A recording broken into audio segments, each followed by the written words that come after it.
শিরোনাম। সুদূরবুদ্ধ টেলিভিশন, আমি গুলগা খান খবর বলছি।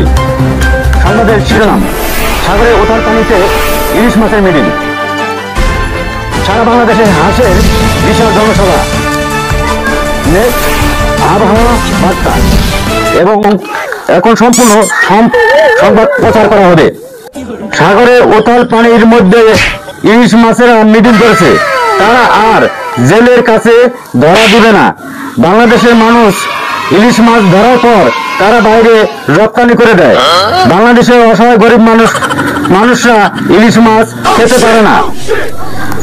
প্রয়োজন হলে তারা ইন্ডিয়া চলে যাবে, একথা জানিয়েছেন পাঙ্গাস মাছ। বাংলাদেশে সব হাঁসেরা বিশাল জনসভার আয়োজন করেছেন। তাদের যদি ফ্ল্যাট বাসা এবং এসি রুম না দেওয়া হয় তাহলে তারা ডিম পাড়া বন্ধ করা দিবেন, একথা জানিয়েছেন শিয়াল পণ্ডিত মশাই। এখন আবহাওয়া বার্তা: আগামীকাল থেকে 156 ডিগ্রি বাতাস বয়ে যাবে, কিন্তু কোনো গাছের পাতা নড়বে না এবং কোনো ক্ষয়ক্ষতি হবে না, এই কথা জানিয়েছেন মশা এক বাহিনী। গেল এক সপ্তাহ প্রচুর পরিমাণ বৃষ্টি থাকবে, কিন্তু আকাশে কোনো মেঘ দেখা যাবে না, এই কথা জানিয়েছেন সূর্য মশাই।